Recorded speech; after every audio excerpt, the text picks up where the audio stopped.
Hello to all of you. Welcome to our YouTube channel English Literature. Please do not forget to subscribe our channel. Today the topic of discussion is Summary of David Copperfield. जी आप सबको खुशामदीद कहती हूँ अपने YouTube channel के ऊपर। हमारे channel को subscribe करना मत भूलिएगा। आज जो हम टॉपिक डिस्कस करने जा रहे हैं वो है summary of David Copperfield. David Copperfield के बारे में बताती चलूँ कि ये एक one of the best novels है चार्ल्स डिकन्स का। चार्ल्स डिकन्स जो है विक्टोरियन एज के बहुत बड़े नॉवलिस्ट रहे हैं और उन्होंने खुद भी कहा है ये नॉवल उनका फेवरेट नॉवल है क्योंकि इस नॉवल में उन्होंने खुद की ऑटोबायोग्राफी को भी डिस्कस किया है। ठीक है, और मैं आपको ये भी कहूँगी कि अगर आपने इससे पहले चार्ल्स डिकन्स की बनाया हुआ लेक्चर मेरा नहीं देखा तो इस वीडियो को देखने से पहले आप चार्ल्स डिकन्स की लाइफ हिस्ट्री पे उनके लिटरेरी वर्क के ऊपर बनाया हुआ मेरा लेक्चर देख लीजिए ताकि आपको आसानी रहे और आपको मज़ा भी आए कि आप जिस नोवेल को पढ़ने जा रहे हैं आपको उस नोवेल के एक्चुअली में नोवेलिस्ट का भी पता हो। चलें बग़ैर वक्त को ज़ाया किए हम नोवेल को स्टार्ट करते हैं। जो नोवेल है हमारा उसका नाम है David Copperfield. David Copperfield basically ये नोवेल एक बच्चा है, उसकी पैदाइश से लेकर उसके मैनहुड तक जो लाइफ हिस्ट्री उसके गुजरी है, जो अप्स एंड डाउन्स लाइफ के अंदर आए हैं, उसकी शादी हुई है, सो एंड फोर्थ सब के ऊपर बेस करेगा। अब हम अपने नोवेल की तरफ आते हैं और स्टोरी को स्टार्ट करते हैं।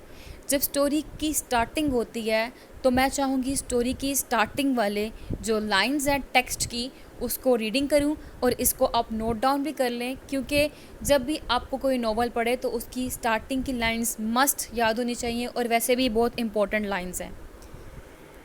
जी जब नोवेल शुरू होता है तो नोवेल फर्स्ट पर्सन नरेशन से शुरू होता है जिसमें जो नोवेलिस्ट है उसका करैक्टर डेविड कॉपरफील्ड खुद अपनी स्टोरी को नरेट कर रहा है और जब वो नरेट कर रहा है तो तब वो अपने बर्थ का सीन बता रहा है। टेक्स्ट की रीडिंग करती हूँ। To begin my life with the beginning of my life I record that I was born as I have been informed and believe on a Friday at 12 o'clock at night at Blunderstone in Suffolk. I was a posthumous child. My father's eyes had closed upon the light of this world 6 months when mine opened on it. Starting की line में उसने क्या बताया, उसने हमें inform किया है writer ने कि क्या हुआ उसके साथ। कहता मैं जुमे के दिन जुमे की रात को 12 बजे इस दुनिया में पैदा हुआ और मैं एक फादरलेस चाइल्ड था कि मेरे फादर की डेथ मुझसे मेरी बर्थ से 6 मंथ पहले ही हो चुकी हुई थी। तो इट मीन्स इसकी मदर एक विडो है। ठीक है, और इसके बाद जब नेक्स्ट लाइंस आती हैं ना फर्स्ट चैप्टर की उसके अंदर इसने अपनी एक आंट मिस बेट्से के बारे में बताया है जिनका नाम था मिस ट्रॉटवुड और मिस बेट्से। उनके बारे में बताया कि और ये बताया कि उनसे इसका डेविड का भी बहुत ज़्यादा क्लोज एसोसिएशन थी। और उसके बाद फिर इसने इसी चैप्टर के अंदर बताया है कि मेरी जो माँ थी मेरी पैदाइश के वक्त वो एक फ़ायर के पास बैठी हुई थी, उनकी तबीयत नहीं ठीक थी, उनकी तबीयत बहुत ख़राब थी। उस टाइम पे मिस बेट्से थी वो पास आई हैं, उन्होंने दरवाज़ा खटकाया विंडो से बन के, उन्होंने दरवाज़ा नहीं खटकाया, उन्होंने विंडो से देखा अंदर घर की तरफ और देखा जो डेविड कॉपरफील्ड की मदर है क्लेरा कॉपरफील्ड उसका नेम है, वो फायर के पास बैठी हुई हैं और बड़ी ही पुअर कंडीशन है उनकी। तो उन्होंने जब क्लेरा कॉपरफील्ड ने विंडो की तरफ देखा तो मिस बेट्सी बाहर थी। तो उसके बाद मिस बेट्सी जो हैं उनके लिए क्लैरा कॉपरफील्ड ने दरवाज़ा खोला। फिर उसके बाद क्या होता है, उसके बाद ऐसा होता है कि मिस बेट्सी अंदर आती हैं, क्लैरा कॉपरफील्ड का ख्याल रखती हैं। फिर उसके बाद जब क्लैरा का ख्याल रखती हैं तो उसी रात को, जुमे की रात को 12 बजे एक बच्चा पैदा होता है। उस बच्चे का नाम डेविड कॉपरफील्ड होता है। डेविड कॉपरफील्ड असल में क्लैरा कॉपरफील्ड के हस्बैंड का नेम है, जो कि डेविड कॉपरफील्ड का फादर एक्चुअली में। क्योंकि डेविड कॉपरफील्ड जो कि फादर है उसकी डेथ हो गई है, तो मदर ने अपने बच्चे का नेम अपने फादर के नेम पे ही रखा है। इतना क्लियर हो गया आपको? तो यहाँ पे मैंने एक पॉइंट दिया है, बर्थ ऑफ डेविड कॉपरफील्ड। आपको ये पॉइंट क्लियर समरी का? अगला मैंने बताया मदर विडो। आपको वाला पॉइंट भी क्लियर हो गया होगा कि इसकी माँ एक बेवा औरत थी। फिर इनके ना घर के अंदर एक मेड होती है, उसका नाम है पेगेटी। उसका पूरा नाम है क्लैरा पेगेटी, ठीक है। और वो जो सर्वेंट होती है ना, ये इस नॉवल के मेन कैरेक्टर में से एक है। इसने हर जगह अपना बहुत ही इम्पोर्टेंट रोल अदा किया। ये सर्वेंट डेविड कॉपरफील्ड के लिए एक मदर लाइक फिगर है और क्लैरा कॉपरफील्ड के लिए एक सिस्टर लाइक फिगर है। अब क्या होता है कि जो सर्वेंट पेगेटी है ना, सर्वेंट पेगेटी ये बात करती है एक दिन डेविड कॉपरफील्ड से कि डेविड, मैं तुम्हें अपनी फैमिली पेगेटीज़ से मिलवाना चाहूँगी। पेगेटीज़ मीन्स इसकी पूरी फैमिली, क्योंकि पेगेटी है ना ये लोग, तो उनसे मिलवाना चाहूँगी। मैं तुम्हें अपने साथ अपने घर ले जाना चाहूँगी। तो डेविड कॉपरफील्ड बड़ा खुश होता है, कहता है ठीक है मैं आपके साथ जाऊँगा। अब ये कब की बात है? जब डेविड कॉपरफील्ड थोड़ा बड़ा हो गया है, तब की बात है, बच्चा ही अभी। तो वो बड़ा खुश होता है। और उसके बाद जो है इनके यहाँ पे ड्राइवर होता है, उसका नाम है बार्किंस। उस बार्किंस के साथ उसकी घोड़ा गाड़ी में बैठ के ये क्लैरा पेगेटी और डेविड कॉपरफील्ड पेगेटी की फैमिली की तरफ चले जाते हैं उनसे मिलने। और उस दौरान ही क्या होता है, उस दौरान मिस्टर मर्डस्टन, एक एंटागोनिस्ट कह सकते हैं आप इसको, इस करैक्टर की एंट्री होती है। जब इस करैक्टर की एंट्री हुई है, एंट्री कहाँ पे हुई है? एंट्री डेविड कॉपरफील्ड जब चला गया है ना, तो उसके घर के अंदर हुई है। मिस्टर मर्डस्टन जो है ना, बेसिकली क्लैरा कॉपरफील्ड से शादी करना चाहता है और क्लैरा कॉपरफील्ड को भी मिस्टर मर्डस्टन अच्छा लगता है और ये दोनों शादी कर लेते हैं। अब क्या हुआ, डेविड कॉपरफील्ड जब वापस आया है ना, और उसको पता लगता है कि उसकी माँ ने शादी कर ली है और शादी मिस्टर मर्डस्टन से की है, जिसको डेविड कॉपरफील्ड ऑलरेडी पसंद नहीं करता, ठीक है। तो डेविड कॉपरफील्ड का बड़ा दिल टूटता है इस चीज़ के ऊपर, लेकिन वो कुछ कहता नहीं है। बट उसका फादर, जो कि स्टेप फादर है मिस्टर मर्डस्टन, उसका एटीट्यूड टूवर्ड्स डेविड कॉपरफील्ड बड़ा ही हार्श होता है, बड़ा ही नेगेटिव होता है, ठीक है। अब इसके बाद क्या हुआ कि डेविड कॉपरफील्ड जो है वो अपने बाप के एटीट्यूड को पसंद नहीं कर पाता, और बाप जो है वो बाप यानी कि स्टेप फादर जो है वो डेविड कॉपरफील्ड को लाइक नहीं करता। इसी और जो डेविड कॉपरफील्ड है उसका जो रूम है वो भी चेंज कर दिया जाता है। चेंज क्यों किया जाता है? क्योंकि मिस्टर मर्डस्टन की एक बहन है, उनकी अब एंट्री होनी है, एक और विलन, और उनको डेविड कॉपरफील्ड का रूम देना होता है। ठीक हो गया। अब क्या होता है कि जो डेविड कॉपरफील्ड जो है उसको अब पढ़ना लिखना सिखाया जा रहा है। मिस्टर मर्डस्टोन की सिस्टर जो है वो उसको पढ़ना लिखना सिखा रही हैं। उस टाइम पे क्या होता है कि जो डेविड कॉपरफील्ड है वो अपना काम नहीं कर पाता। वो बहुत कोशिश करता है पढ़ने की, बहुत कोशिश करता है अपना काम अच्छा करने की, लेकिन जो है मिस मर्डस्टन जो होती हैं, मिस्टर मर्डस्टन की जो सिस्टर है, वो कहती हैं कि इसने काम नहीं किया सही से, क्योंकि वाकई वो कोशिश करता है लेकिन कर नहीं पाता। तो मिस्टर मर्डस्टन को बड़ा गुस्सा आता है। वो डेविड कॉपरफील्ड को उठाता है, उसके रूम में ले जाता है अच्छी खासी फैंटी लगाता है, बहुत पिटाई करता है उसकी। और डेविड कॉपरफील्ड माफ़ी मांग रहा होता है, please forgive me, please forgive me, I tried my best, please forgive me. But उसका मिस्टर मर्डस्टन नहीं छोड़ता उसको बहुत मारता है, बहुत मारता है, उसके हिप पे मारता है बहुत। और डेविड कॉपरफील्ड के फेस रेड और आइज़ फुल ऑफ टीयर्स होते हैं, वो उस बच्चे को नहीं छोड़ता। एट लास्ट अच्छा खासा मारने के बाद वो उसको छोड़ता है कि डेविड कॉपरफील्ड अनएबल होता है कि वो अपने हिप्स के बेस पे बैठ सके, बैठ भी नहीं पाता, इतनी उसकी बुरी कंडीशन होती है। देन मिस्टर मर्स्टन डिसाइड करता है कि हम अब डेविड कॉपरफील्ड को एक स्कूल में भेज देंगे, एक बोर्डिंग स्कूल है वहाँ भेज देंगे।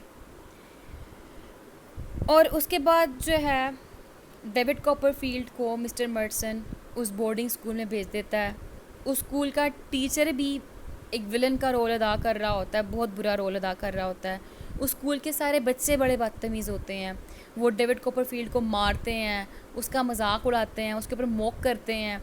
अब क्या होता है, उस दौरान पे डेविड कॉपरफील्ड को एक बंदा मिलता है, उसका नाम है जेम्स स्टीरफोर्थ।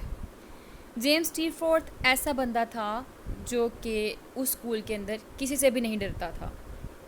बहुत ही पॉजिटिव रोल दिखाया गया स्टार्टिंग पे इसका, इस नोवेल के अंदर बहुत ज़्यादा क्लोज एसोसिएशन हो गई डेविड कॉपरफील्ड की और जेम्स स्टीरफोर्थ की। जेम्स स्टीरफोर्थ जो है वो बच्चों से, जो बच्चे डेविड कॉपरफील्ड को मार रहे होते हैं, उनसे बचाता है। और स्टार्टिंग पे ही डेविड कॉपरफील्ड की और जेम्स स्टीरफोर्थ की बहुत अच्छी दोस्ती हो जाती है उस स्कूल के अंदर। ये जो मैंने सामने पॉइंट्स लिखे हुए हैं, ये पॉइंट्स मैं उम्मीद करती हूँ आपको अब क्लियर हो गए होंगे। फर्दर चलते हैं समरी के अंदर। उसके बाद क्या हुआ, उसके बाद ऐसा हुआ कि जब डेविड कॉपरफील्ड स्कूल के अंदर था तो वहाँ पे उसकी जो माँ थी अपने बच्चे के बगैर घर में बहुत उदास रही, बहुत डिप्रेस रही, बहुत उसकी बुरी हालत रही कि इवन कि उसकी डेथ हो गई, क्योंकि एक माँ से उसका बच्चा दूर कर दिया गया था ना। अब जब उसकी डेथ हो गई और डेथ की न्यूज़ डेविड कॉपरफील्ड को दी गई तो क्या हुआ, डेविड कॉपरफील्ड अपनी मदर की फ्यूनरल पे गया, बहुत रोया। तब उसकी आंट पेगेटी ने कहा तुम उदास ना हो, तुम परेशान ना हो, और उसको एक कॉइन दिया, एक कॉइन दिया गोल्ड का कि ये तुम्हारे पास तुम्हारे काम आएगा। इसी दौरान जो है इनका जो ड्राइवर था बार्किंस, वो पेगेटी को पसंद करता था और पेगेटी और बार्किंस की शादी होने वाली थी और उनकी शादी हो गई थी और वो चले गई थी वहाँ से। और उसी दौरान जो मिस्टर मर्डस्टन थे उन्होंने डेविड कॉपरफील्ड को उसके स्कूल से हटा दिया कि ये तो कुछ कर नहीं सकता, और उसको स्कूल से हटाकर अपने लंदन में वेयर हाउस था उसका, वहाँ पे काम करने के लिए भेज दिया। ये पॉइंट्स क्लियर, आगे चलते हैं। फिर जब डेविड कॉपरफील्ड काम करने के लिए गया वहाँ पर, और तब उसके लिए लाइफ के अंदर एक छोटी सी एज में बहुत ज़्यादा सफ़रिंग का टाइम पीरियड स्टार्ट हो गया। जब वहाँ पे बहुत ज़्यादा सफ़रिंग थी, इसको वहाँ पे भी बहुत ज़्यादा मारा गया, सख्ती की गई इसके ऊपर। तब उसको एक बंदा मिला, मिस्टर मिकाबर, इसको मिस्टर मकाबे भी कहते हैं, आर साइलेंट। मिस्टर मिकाबे जो थे, he was very nice person, very jolly person. उनसे मिलकर डेविड कॉपरफील्ड बड़ा खुश हुआ।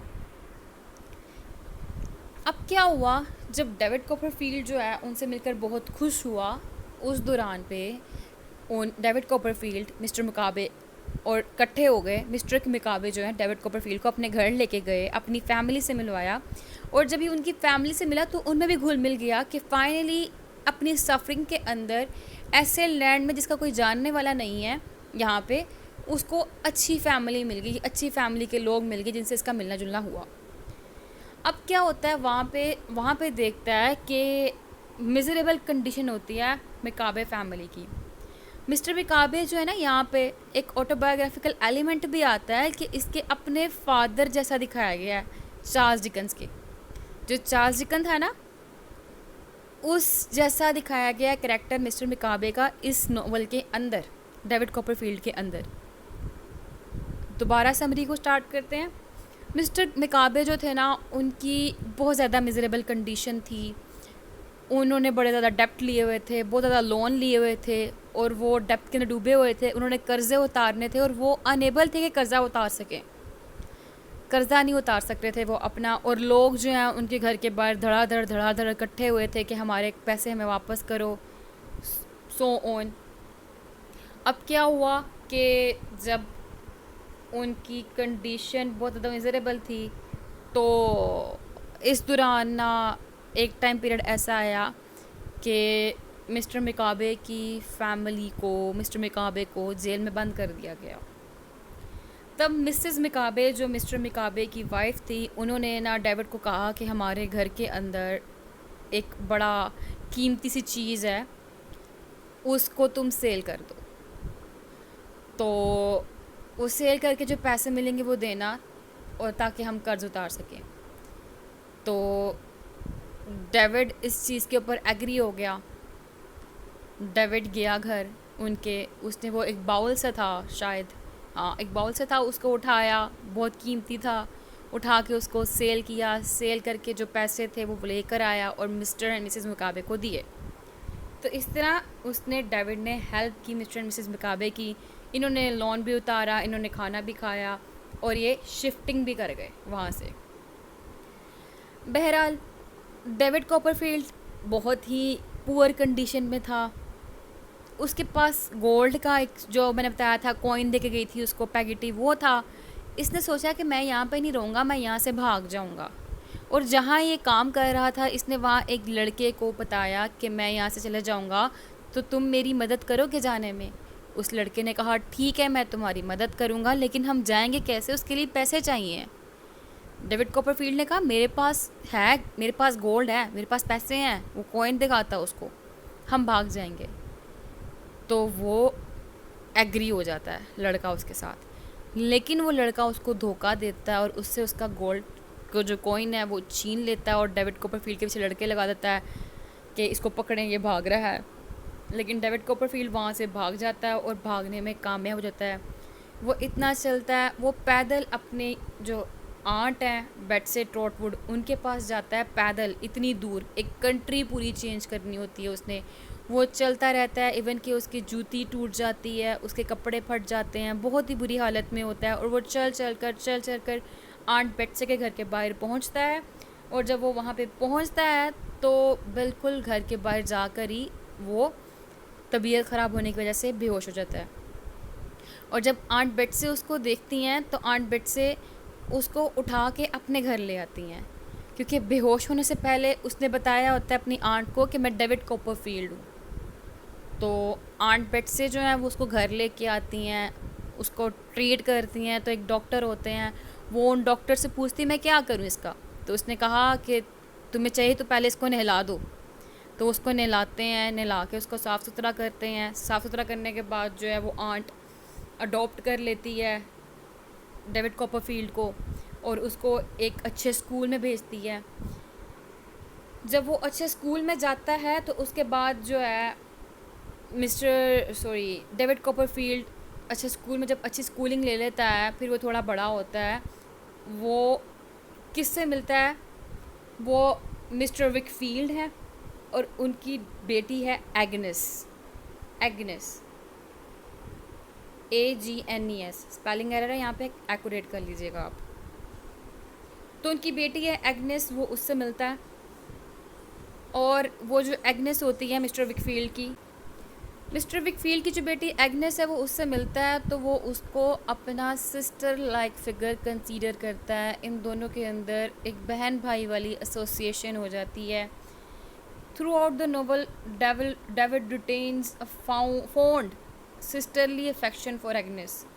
ठीक है, कि इसको बहुत ही अटैचमेंट होती है कि इसने उसके लिए करना है, उसके मुहाफ़िज़ बनना है, उसको बुराई से बचाना है, सो एंड फोर्थ।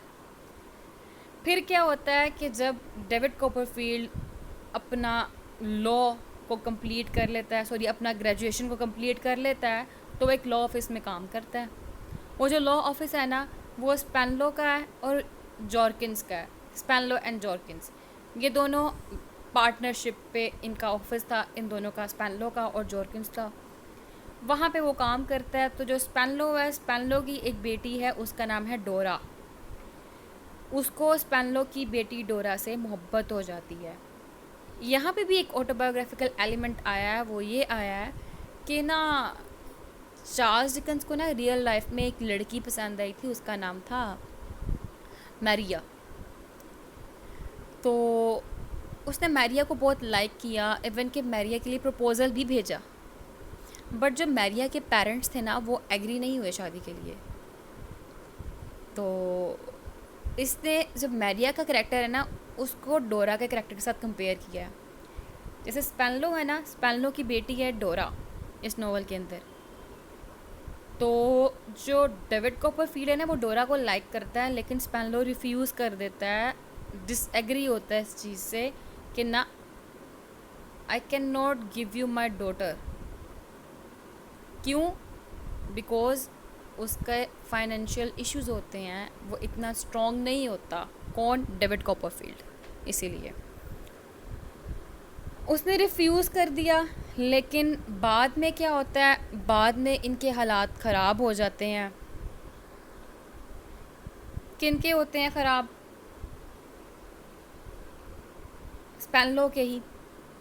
जब बाद में स्पैनलो के हालात ख़राब हो जाते हैं तो फिर उस टाइम पे डेविड की शादी डोरा से हो जाती है। अच्छा, थोड़ा सा आगे चलते हैं। अब ऐसा क्या हुआ था? अब ऐसा हुआ था एक टाइम पे, उसी टाइम पे क्या हुआ कि एमली थी।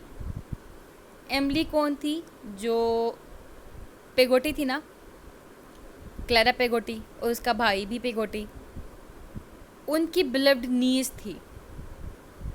और ना ये जो इनकी बिलव्ड नीस थी ना, पेगोटी, सॉरी एमली, ये एमली जो है ना, ये जेम्स स्टिरफोर्थ के साथ भाग जाती है। ट्विस्ट ऐसा हुआ था कि एक टाइम पीरियड बीच में ऐसा आया था कि डेविड कॉपरफील्ड जेम्स स्टिरफोर्थ को अपने एमली फैमिली यानी कि पेगोटी फैमिली के पास लेके गया। इसने उन सबको इनोसेंटली इंट्रोड्यूस करवाया। इसकी कोई ऐसी इंटेंशन नहीं थी कि आपस में लाइकिंग का फैक्टर आ जाए, लेकिन इसने इंट्रोड्यूस करवाया सबको। वहाँ से एमली को जेम्स स्टिरफोर्थ पसंद आ गया, जबकि एमली ऑलरेडी इंगेज थी हैम पेगेटी से। हैम पेगेटी जो था, वो पेगेटी का नेफ्यू था दूसरे भाई से, ठीक है। तो उससे वो इंगेज थी, लेकिन इंगेज होने के बावजूद भी जो पेगेटी है, वो जेम्स स्टिरफोर्थ के साथ भाग जाती है। और जब जेम्स स्टिरफोर्थ के साथ भागती है तो फिर उसकी फैमिली बहुत ज़्यादा सैड होती है। लेकिन उस टाइम पे मिस्टर पेगेटी जो है ना, वो ना मतलब खुद को संभालते हैं और कहते हैं कि मैंने जाके अपनी जो भतीजी है, अपनी नीस है एमली, उसको जाके ढूंढना है और मैंने उसको वापस लेकर आना है। तो वो उसको ढूंढने के लिए निकल जाते हैं। फिर क्या होता है, जब वो उसको ढूंढने के लिए निकल जाते हैं ना, तब ऐसा होता है कि उसी दौरान जो डेविड कॉपरफील्ड है, वो अपना ज़्यादातर टाइम क्लरिकल वर्क में गुजारता है और लिटरेरी वर्क में गुजारता है। और David Copperfield through and through guilt feel करता है इस चीज़ के ऊपर कि मैंने एमली को स्टिरफोर्थ से मिलवाया। अच्छा, अब एक टाइम ऐसा आया कि जब ये क्लरिकल वर्क कर रहा है, क्लरिकल स्टाफ में काम कर रहा है और लिटरेरी वर्क के ऊपर अपना काम कर रहा है, तो ये अपनी खाला को बेसिकली हेल्प आउट करना चाहता है। अपनी खाला को हेल्प आउट करना चाहता है। क्यों करना चाहता है? क्योंकि इसकी खाला के फाइनेंशियल रिसोर्सेज जो हैं वो बड़े ख़राब हो जाते हैं। उनके पास कोई मीन्स नहीं रहता कि अपने फाइनेंशियल रिसोर्सेज को पूरा कर सके। जैसा कि फिर मैंने बताया, डेविड की शादी हो गई थी डोरा के साथ, तो वो डोरा को अपनी चाइल्ड वाइफ कंसीडर करता था। क्यों? क्योंकि डोरा एक ऐसी लड़की थी जिसको घर का कोई कामकाज नहीं आता था। उसको कुछ भी नहीं पता था कि खाना कैसे पकाना है, घर की सफाइयाँ कैसे करनी है, क्योंकि जाहिर सी बात है, एक रिच फादर की रिच डॉटर थी। अब इसके साथ ही एक और इवेंट आ गया। जब डोरा से शादी हो गई तो उस दौरान ही एक और इवेंट आ गया, एक बंदा था यूरिया हीप। यूरिया हीप जो है ना, ये एक एम्बर क्लर्क था इन विकफील्ड एम्प्लॉय। ये ना विकफील्ड को डिसीटफुली ना, इसने विकफील्ड के लिए काम किया था। क्या किया था? ये विकफील्ड का एम्प्लॉय तो था, ठीक है, लेकिन साथ ही साथ इसने विकफील्ड को ड्रिंक करवा के अच्छा खासा उसके सीक्रेट्स लेके, और उसके पास एक बहुत इम्पोर्टेंट चीज़ थी, जितने भी इम्पोर्टेंट सीक्रेट्स सारे के सारे लेकर उसको बाद में ब्लैकमेल करना शुरू कर दिया यूरिया हीप ने। और यूरिया हीप बेसिकली एग्नेस, जो कि विकफील्ड की बेटी थी, उससे शादी करना चाहता था। ये एक बहुत बड़ा एंटागनिस्ट दिखाया गया है इस नोवेल के अंदर, और डेविड इसको डिसलाइक करता था, डेविड इसको पसंद नहीं करता था, सख्त नफरत करता था इससे। अब क्या हुआ कि वो जो यूरिया हीप था ना, मिकाबे जो था बंदा, वो यूरिया हीप के लिए काम करने लग पड़ा। अब मिस्टर मिकाबे तो इतना अच्छा, यूरिया हीप उतना ही गंदा। तो डेविड को बड़ा दुख हुआ। डेविड जो है ना, बड़ा फोन्डनेस रखता था मिकाबे के लिए। तो क्या किया इसने, मतलब कि ना, मिकाबे की आंखें खोलने की कोशिश की या फिर मिकाबे को जानने की कोशिश की, लेकिन मिकाबे ऑलरेडी अवेयर था। तो मिकाबे ने क्या किया, मिकाबे ने हीप को फंसाकर उसके जो जितने भी फ्रॉड थे उसको एक्सपोज किया, और इस तरह फिर मिस्टर मिकाबे ने हीप के लिए अपेरेंटली तो काम किया, लेकिन इनवर्डली वो अच्छाई का ही साथ दे रहा था, और उसने मिस्टर विकफील्ड की लाइफ को सेव किया और एग्नेस की लाइफ को सेव किया, और जितने फाइनेंशियल इश्यूज चल रहे थे वो सारा फाइनेंशियल स्टेटस जो था वो भी रिस्टोर किया, ना सिर्फ मिस्टर विकफील्ड का बल्कि इसकी जो आंट बेट्से थी उनका भी, क्योंकि उनके फाइनेंशियल रिसोर्सेज भी जो बंद हुए थे वो भी ड्यू टू हीप ही हुए थे। फिर इसके बाद क्या हुआ कि डोरा थी वो गॉट सिक, डोरा बीमार हो गई, बहुत ज़्यादा बीमार रही, तबीयत उसकी बहुत डिस्टर्ब हुई। क्यों हुई? क्योंकि जो डोरा की मेड थी वही चीट करके, वो फ्रॉड करके, चोरी करके उनका सामान लेके चले गई, और तब वहाँ पे डेविड कॉपरफील्ड उनके घर पे नहीं था। उस दौरान क्या हुआ, जब डोरा बहुत ज़्यादा बीमार हो गई, फिर डोरा ने एग्नेस को बुलाया और एग्नेस से पर्सनली बातें की, लेकिन उसी दौरान उसकी डेथ हो गई। उसकी डेथ हुई तो तभी एमिली भी वापस आ गई। जब एमिली वापस आई तो पेगोटीज़ और मिकाबे फैमिली ने डिसाइड किया कि अब वो ऑस्ट्रेलिया चले जाएंगे, तो वो लोग ऑस्ट्रेलिया चले गए। अब क्या हुआ, जब ऑस्ट्रेलिया वो चले गए तो उसी दौरान उनके ऑस्ट्रेलिया जाने से पहले डेविड कॉपरफील्ड ने देखा एक शिप रैक हुआ है। जो शिप रैक हुआ है उसमें स्टिरफोर्थ की डेथ हो गई है, और स्टिरफोर्थ की जो डेथ हुई है ना, इवन के उसकी डेथ से पहले जो हैम था एमिली का फियोंसे, उसने स्टिरफोर्थ को बचाने की कोशिश भी की है लेकिन बचा नहीं पाया। खैर स्टिरफोर्थ की डेथ हो गई तो बहुत ज़्यादा दुख होता है इसको, डेविड कॉपरफील्ड को। और यहाँ पे 2 डेथ हुई हैं, डोरा की भी डेथ हुई है, स्टिरफोर्थ की भी डेथ हुई है। और जो डोरा की डेथ हुई है, डोरा की डेथ ने बहुत ज़्यादा इम्पैक्ट डाला किसके माइंड के ऊपर? डेविड कॉपरफील्ड के माइंड के ऊपर। तो उसने सोचा कि अब वो यहाँ से 3 साल के लिए अब्रॉड चला जाएगा। अब वो जब अब्रॉड गया, 3 साल बाद वापस आया और वो एग्नेस से मिला, इसने सोचा कि अब वो एग्नेस से शादी कर लेगा। अब जो इसने एग्नेस से शादी की तो तब एग्नेस ने बताया कि जब डोरा ने पर्सनली इससे बात की थी ना, तो डोरा भी यही चाहती थी कि जो एग्नेस है और जो डेविड कॉपरफील्ड है आपस में शादी कर ले, और एग्नेस डेविड कॉपरफील्ड का बहुत ज़्यादा ख्याल रखे। और जब ये एग्नेस से शादी करता है तो इसको रियलाइज़ होता है कि एग्नेस बेसिकली उसका ट्रू लव है। वो एग्नेस से बहुत प्यार करता है और एग्नेस के साथ बहुत ज़्यादा खुश है, क्योंकि इनकी ऑलरेडी बहुत ज़्यादा म्यूचुअल अंडरस्टैंडिंग भी होती है और बॉन्डिंग भी होती है। लेकिन दो वो उसको सिस्टर कंसीडर करता था, लेकिन फिर भी उसकी बहन नहीं थी। तो यहाँ पे जब इसकी शादी हो जाती है तब वहाँ पे उनकी ये जो नोवेल है उसकी एंडिंग हो जाती है इनकी शादी से ही। बहुत ही मज़े का नोवेल है, मुझे तो समरी बताने में बहुत मज़ा आया। आई होप आपको सुनने भी बड़ा मज़ा आया होगा। कोई कन्फ्यूजन रह गई होगी, कुछ पॉइंट्स पूछने होंगे तो आप ज़रूर नीचे कमेंट में पूछ सकते हैं, मैं आपको ज़रूर आंसर दूंगी। Thank you for watching our video. Please subscribe our channel. हमारे चैनल को ज़रूर सब्सक्राइब करिएगा, वीडियो को लाइक भी करिएगा, शेयर भी करिएगा और अपनी दुआओं में याद भी रखिएगा। अल्लाह हाफ़िज़।